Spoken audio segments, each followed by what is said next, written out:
Hello प्यारे दोस्तों, आज के इस वीडियो में आप सबके लिए जो निदानात्मक कक्षाओं हेतु मॉड्यूल जो आपका दिया है ना, और पहले ही मैं बता देना चाहता हूँ कि इसके अंतर्गत आपको पेज नंबर 1 से लेकर के आपको 1 मिनट रुकिएगा, 1 से लेकर के आपको 5 तक बहुत ही अच्छे तरीके और सरल तरीके से हल कराया जाएगा, ठीक है? तो मैं पहले ही आपको बता देता हूँ, ये विद्यार्थी अभ्यास पुस्तिका दिया है, जो कि 2024 और 25 यानी कि ये नई किताब आपका कक्षा 9वीं के लिए दिया गया है। तो हम लोग दोस्तों शुरुआत करते हैं कि आपका इस तरीके से जो पेज दिया गया, आपका इस तरीके से बनावट है आपके बुक का, यहाँ पर देख सकते हो।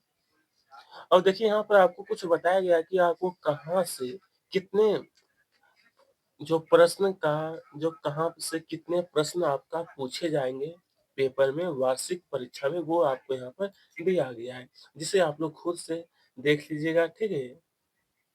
यहाँ देखिए कुछ पाठों का नाम दिया गया है। तो स्टूडेंट अब हम लोग शुरुआत करते हैं, पेज पहले ही बताया था मैंने आपको, पेज 1 से लेकर के आपको 5 तक हल कराया जाएगा। तो चलिए हम लोग अब स्टार्ट करते हैं, ठीक है? और दोस्तों आपको कहीं पर कोई समस्या नहीं होगा, आप लोग जो कर रहे हो राइटिंग राइटिंग में भी प्रॉब्लम नहीं होगा। मैं इस तरीके से आपको हल कराने वाला हूँ।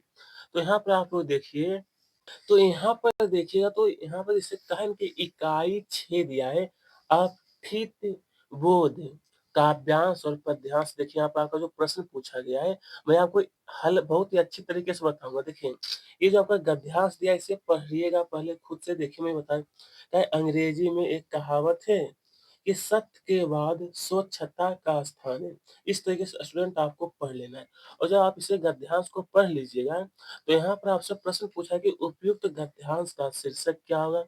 ये देखिए दूसरा प्रश्न दिया है, फिर तीसरा प्रश्न दिया है। तो आइए स्टूडेंट इसका हल देखते हैं हम, और मैं इसके लिए अच्छी प्रकार से पीडीएफ तैयार किया गया है। दोस्तों मैंने इसका एक अच्छी तरीके से पीडीएफ ही बना लिया हूँ, ठीक है? ये देखिए आपका गद्यांश से एक एक जो दिया गया था, इसका 3 प्रश्न जो पूछा गया था ना, देखिए फर्स्ट जो क्वेश्चन दिया था कि उपयुक्त गद्यांश का शीर्षक क्या हो सकता है? तो आपको उत्तर में दोस्तों लिख लेना है स्वच्छता। यहाँ पे मैं इसलिए बता रहा हूँ ताकि आपको समस्या ना हो सके, ठीक है? उसके बाद देखिए दोस्तों दूसरा जो क्वेश्चन आपका पूछा गया था, हमारी आंतरिक सुरक्षा का आधार क्या है?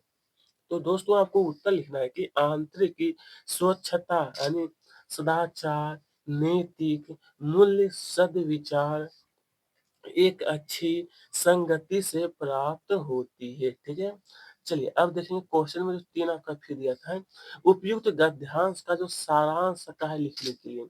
तो स्टूडेंट उत्तर लिख सकते हो कि स्वच्छता हमारी प्राथमिकता है, यह आवश्यक भी है, और शिक्षा भी। स्वच्छता से वातावरण शुद्ध होता है। शिक्षित व्यक्ति के लिए शिक्षा अनिवार्य। स्वच्छता बाह्य नहीं आंतरिक भी होनी चाहिए।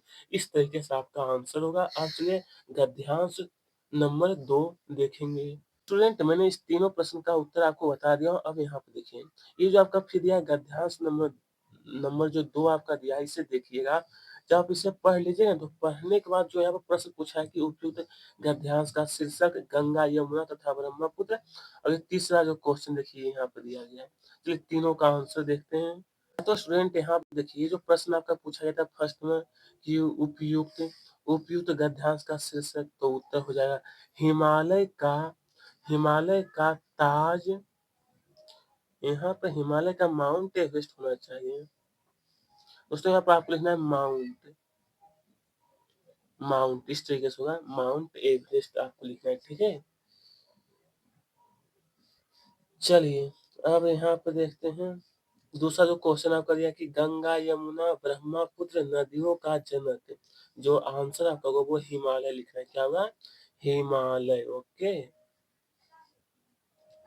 अब देखिए तीसरा जो क्वेश्चन आपका फिर पूछा है कि उपयुक्त गद्यांश का सारांश लिखना है। तो आइए दोस्तों उत्तर मैं आपको बता देना चाहता हूँ। इस तरीके से आपको भी लिखना है। देखिए यहाँ पे क्या है कि बहुत अच्छी तरीके से बता रहा हूँ, और ये ज्यादा बड़ा उत्तर नहीं है। भारत के हिमालय मात्र एक पर्वत नहीं है, बल्कि यह भारत का गौरवमयी मस्तक है। इस मस्तक पर एवरेस्ट रूपी मुकुट है। इसका विस्तार बहुत है। इसमें मानस मानस मानसरोवर झील है तो शिव का तसधो भूमि कैलाश पर्वत भी है। यह गंगा, ब्रह्मपुत्र और कोसी नदियों का उद्गम भी है। यहाँ कई तीर्थ हैं। यह भारत की सुरक्षा और गौरव का प्रतीक है। इस तरीके से आपका आंसर होगा। ओके, गद्यांश नंबर 2 भी कंप्लीट हो चुका है। अब आइए, अब हम लोग देखते हैं गद्यांश नंबर जो 3 आपका दिया है, इसे तो आप पढ़िएगा। और पढ़ने के बाद यहाँ पर जो फिर पूछा कि रावण के पास सबसे अमूल्य, क्वेश्चन नंबर 2, ये नंबर 3। चलिए तो हाँ, तो देखिए पहला जो प्रश्न पूछा था कि रावण के पास सबसे अमूल्य धन जो था वो क्या था? विद्या और ज्ञान। उनके पास काफी अमूल्य धन था। दूसरा जो क्वेश्चन दिया कि उपयुक्त अनुच्छेद का सारांश। हाँ, सारांश आपको क्या लिखने की, तो आइए ये देखिए आपका आंसर होगा, मनुष्य की सबसे बड़ी पूंजी होती है ज्ञान या विद्या। अन्य सभी चीजें नाशवान है, छीनी जा सकती है, नष्ट हो सकती है, परंतु विद्या ही एकमात्र है जो अनश्वर है, अमूल्य है। यह वह सर्वोच्च धन है जो खर्च करने पर घटता नहीं बल्कि बढ़ता है। रावण के पास वाल वैभव धज धाम सब था, उसके पास विद्या भी थी। ठीक है, इस तरीके से आंसर होगा।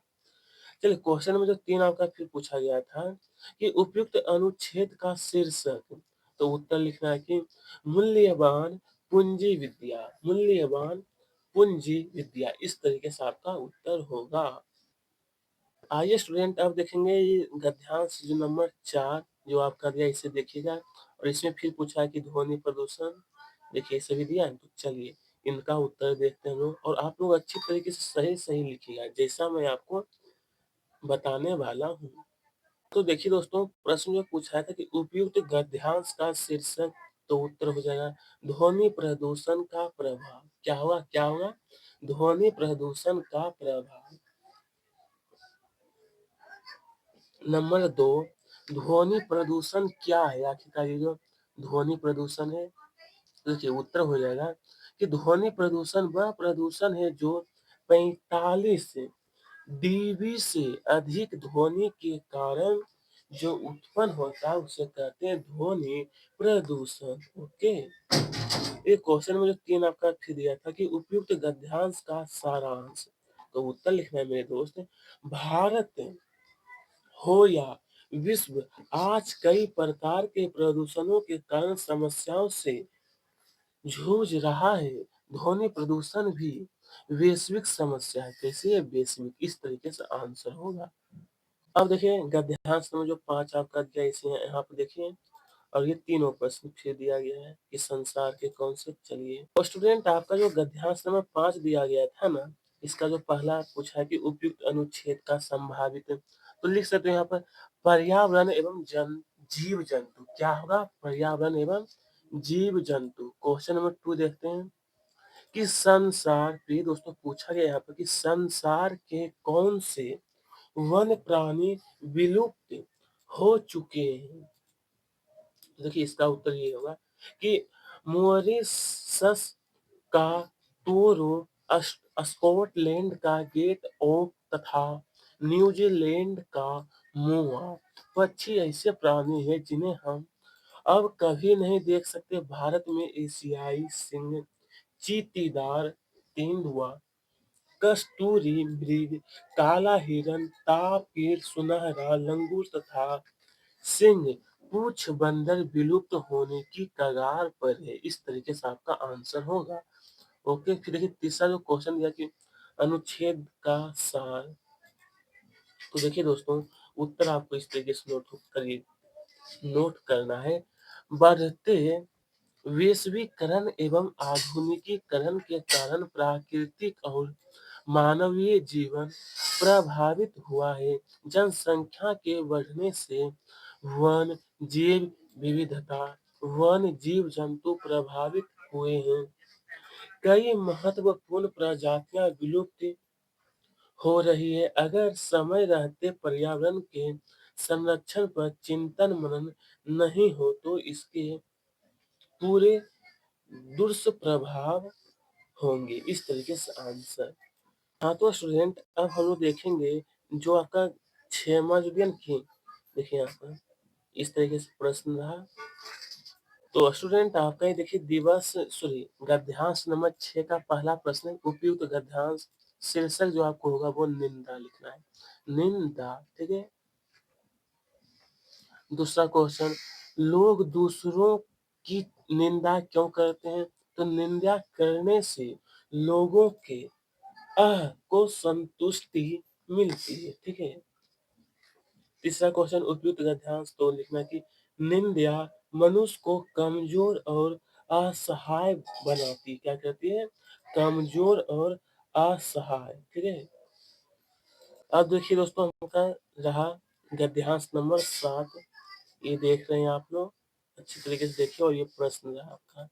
तो चलिए देखिए मैं लिख देता हूँ यहाँ पर कि ये गद्यांश नंबर 7 का पहला जो प्रश्न पूछा है, गद्यांश शीर्षक यहाँ पर होगा कंप्यूटर और इंटरनेट। कंप्यूटर और इंटरनेट। उसके बाद ये इसका आंसर हो चुका है। देखिए दूसरा जो दिया है, इंसान के कंप्यूटर बन जाने से समाज को क्या खतरे हैं? देखिए ये होगा कि जब मनुष्य कंप्यूटर की तरह बन जाएगा तो उसमें संवेदना और चारित्रिक गुण खत्म हो जाएंगे। समाज के लिए तो कंप्यूटर मानव श्राप बन जाएगा। इस तरीके से आंसर है। और ये दोस्तों बुक के अनुसार मैं आपको आंसर बता रहा हूँ, ठीक है। फिर उपयुक्त गद्यांश का सारांश तो लिखना है कि यह कल्पना जल्द ही साकार होने जा रही है कि अब इंसान भी कंप्यूटर जैसा बन जाएगा, और अगर ऐसा हुआ तो इंसान में तमीज कर पाना मुश्किल हो जाएगा, ठीक है। तो स्टूडेंट अब आगे बढ़ते हैं, देखिएगा ये फिर आपका दिया है गद्यांश नंबर 8, यहाँ पर देख सकते हैं। चलिए तो अब हम लोग प्रश्न देखते हैं। जो पहला प्रश्न है, फिर मैंने ये गद्यांश नंबर 8 है, ठीक है। तो यहाँ पर होगा विज्ञापन लिखना है, विज्ञापन उत्तर होगा। फिर दूसरा कहा कि 21वीं सदी का इंसान एंजॉय क्यों नहीं कर पाएगा? एंजॉय यानी कि मस्ती। तो यहाँ पर होगा 21वीं सदी में एंजॉय करने के लिए पैसा कमाना पड़ता है, और पैसा कमाने से इंसान को फुर्सत नहीं मिलती, इसीलिए वह इंजॉय नहीं कर पाता। इंजॉय का दोस्तों हिंदी होता है मस्ती, ठीक है। चलिए अब तीसरा जो क्वेश्चन दिया है कि उपयुक्त गद्यांश का सारांश। उत्तर होगा अगर इंसान के पास पैसा नहीं है तो वह कुछ भी नहीं कर सकता, ठीक है। चलिए अब देखिए गद्यांश नंबर 9 आपका दिया है, जिससे आपको ध्यान से देखिएगा दोस्तों। जब इन्हें ध्यान से देखने के बाद नीचे में प्रश्न पूछा है, उपयुक्त गद्यांश का शीर्षक तो सांस्कृतिक उपनिवेशवाद लिखना है। सांस्कृतिक उपनिवेशवाद। दूसरा क्वेश्चन, सांस्कृतिक उपनिवेशवाद या सांस्कृतिक गुलामी से। तो उत्तर हो जाएगा अपनी संस्कृति को भूलकर अन्य संस्कृतियों के गुणों को अपनाना सांस्कृतिक गुलामी कहलाता है। सांस्कृतिक गुलामी कहलाता है, ठीक है। चलिए उपयुक्त गद्यांश का सार। तो स्टूडेंट उत्तर लिखना है भारत में इंटरनेट से सांस्कृतिक उपनिवेशवाद को बल मिला है, जो काम अंग्रेज इतने सालों से नहीं कर सके वह टीवी इंटरनेट ने कुछ ही समय में कर डाला। आज नई पीढ़ी सांस्कृतिक गुलामी का तेजी से शिकार हो रही है, ठीक है।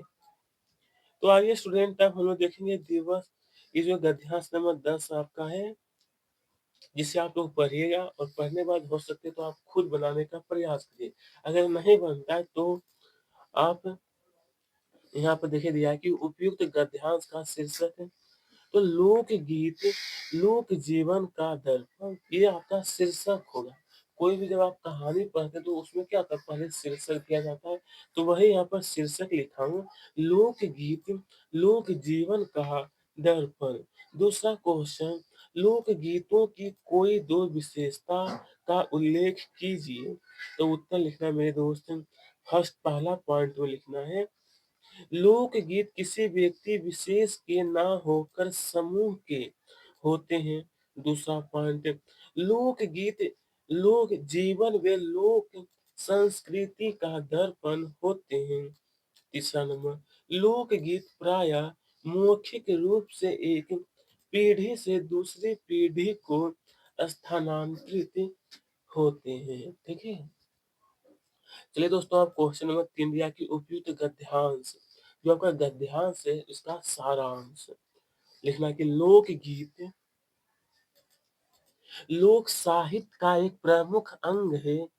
इसमें लोक संस्कृति के विभिन्न पक्षों जैसे कि धर्म, सामाजिक रीति रिवाज, दर्शन, ज्योतिष, सदाचार आदि का वर्णन होता है। ठीक है। देखिए स्टूडेंट, इसके आगे जब हम देखेंगे तो यहाँ पे क्या है, गद्यांश नंबर 11 फिर आपका दिया गया था, इसे देखिएगा। और देखने के बाद नीचे में देखिए आपका इस तरीके से प्रश्न रहा। तो आंसर, तो स्टूडेंट गद्यांश संख्या जो 11 आपका दिया गया था ना, इसका उपयुक्त जो प्रश्न है, उपयुक्त गद्यांश का उचित शीर्षक तो होगा प्रकृति के नियम। प्रकृति के नियम। दूसरा क्वेश्चन, प्रकृति के नियम तोड़ने से क्या होगा। तो उत्तर लिखना है कि प्रकृति के नियम तोड़ने से इसका स्वरूप विध्वंसकारी हो जाएगा। जो प्रकृति आज हमारी पालिका और पोषिका है, वही हमारे संहारकारी हो जाएगी। ठीक है दोस्तों। चलिए नंबर 3 में फिर पूछा गया है हमसे उपयुक्त गद्यांश। तो उत्तर लिखना मेरे दोस्त, हमें प्रकृति के नियम को पालन करना चाहिए। यदि हमने ऐसा नहीं किया तो इसके परिणाम हमारे और हमारे आने वाली पीढ़ियों के लिए विध्वंसकारी होंगे। ठीक है। ये दोस्तों, मैंने यहाँ तक आपको एक एक करके और सही सही तरीके से मैं आपको हल करा दिया हूँ, और अगली वाली वीडियो में आपके लिए मैं लेकर के आऊंगा। अब ठीक काव्यांश में जो प्रश्न पूछा गया ना, उससे अब हम लोग अगली वाली वीडियो में हल करेंगे। ठीक है। तो तब तक के लिए बहुत बहुत धन्यवाद आप सभी का।